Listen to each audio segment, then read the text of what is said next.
Hey everyone, this is another BookTube channel. I'm Nick, and today I'll be reviewing the graphic novel Fantastic Four Full Circle by Alex Ross. I was very excited when I heard about this project because I love the Fantastic Four, particularly Silver Age Fantastic Four, and I'm a big fan of Alex Ross.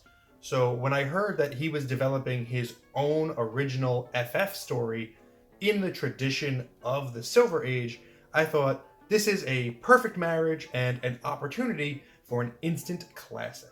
I picked up my copy at New York Comic Con this past October from Alex Ross's booth. I got it there specifically because I knew that he had signed copies available, so mine has a signature on the inside cover, which is really cool. It's a hard signature to get, so I'm really happy to have it. The book as a complete package looks really great. The cover is beautiful. The interior, like end papers, are great. It's just really nice to look at. It's very, very visually appealing.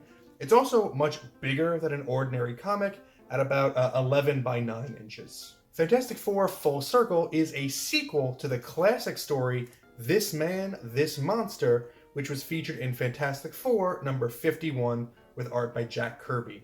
I didn't know that going into this book, and it was a very welcome surprise because this is my single favorite FF story of all time. A little bit of historical context here first. Jack Kirby and Stan Lee collaborated on a bunch of Marvel titles in the early years, but the Fantastic Four was their crown jewel, in my opinion. And in late 1965, they hit their stride in a major way and went on what I consider to be the greatest comic run of all time. In FF 45 through 47, they introduced the Inhumans and characters like Black Bolt and Lockjaw. In FF 48 through 50, they dropped the Galactus trilogy, which introduced not just Galactus, but one of the most iconic and awesome characters in Marvel history, the Silver Surfer. And in FF 52 and 53, they created Wakanda and introduced the Black Panther. And right in the middle of that, after the big cosmic threat of the World Eater Galactus, and just before creating the first black superhero in mainstream comics, Kirby and Lee made FF51. The issue was about a villain who steals the identity of the Thing in order to get close to Reed Richards, or Mr. Fantastic, in a plot for revenge. The plan takes Reed and the imposter Thing into the Negative Zone, a dangerous alien universe that consists entirely of antimatter and runs like parallel to our own world. During the expedition, things go awry, and the imposter sees that Reed is actually a noble, selfless man, and he abandons his plot for revenge and instead sacrifices himself to save Mr. Fantastic. In Fantastic Four Full Circle, the body of this imposter mysteriously shows up at the FF's headquarters in the Baxter Building in New York. While examining the body, monstrous creatures burst from the body and attack the super team.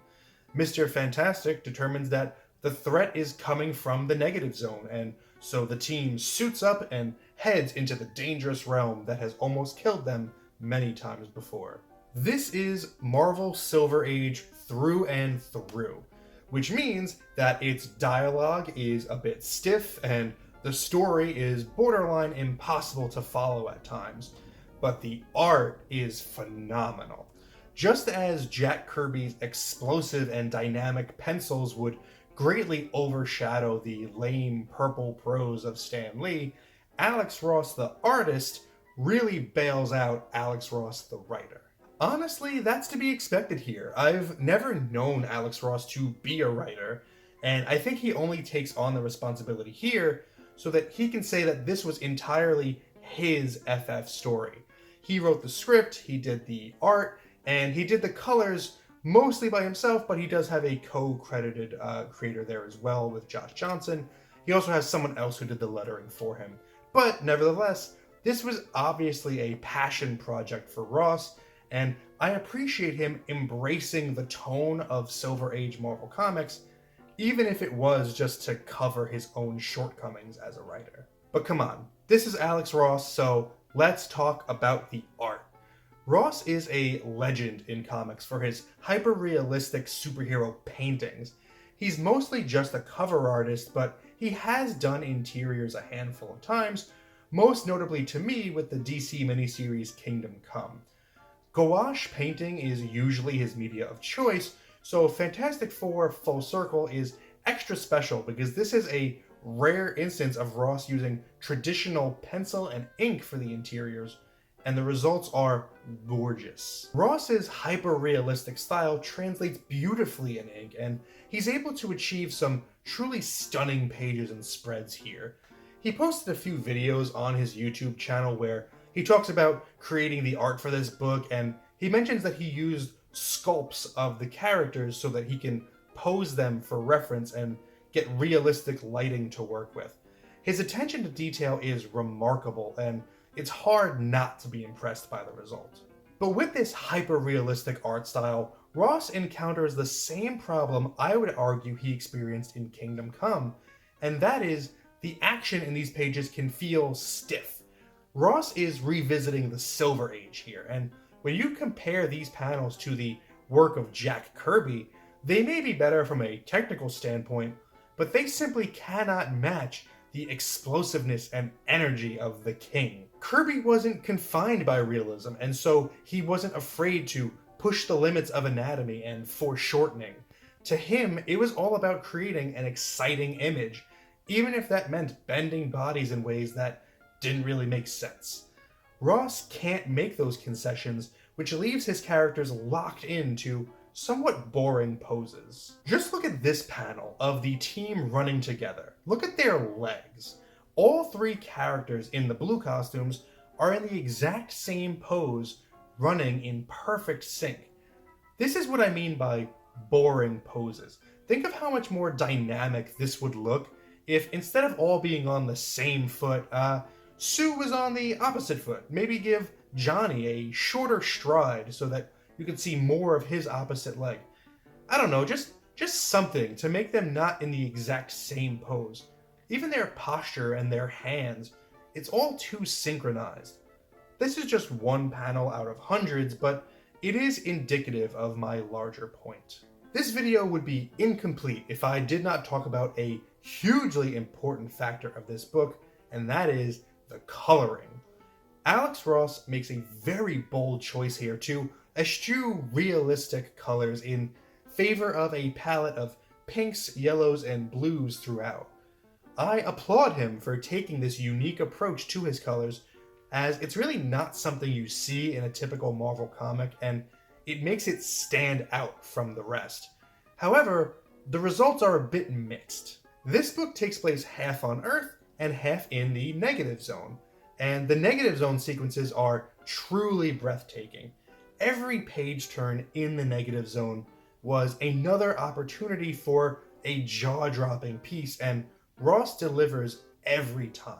Opting for blacklight colors in this bizarre realm works so well, not just visually, but thematically.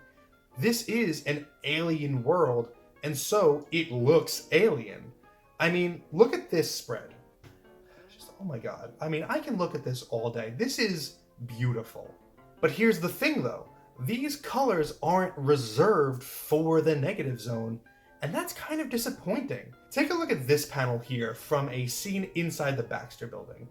It's a striking image for sure, but given the setting, these garish colors feel out of place. I'm not saying he should have colored these sequences in the flat colors of the Silver Age exactly, but imagine how much more impressive the Negative Zone sequences would be if we spend the first half of the book in subdued colors and then bam, we're dropped headfirst into an LSD trip of psychedelia. Alex Ross's art is nevertheless stunning, and it's hard to complain too much about it because at the end of the day, you can flip to any page of this book at any time and see something beautiful.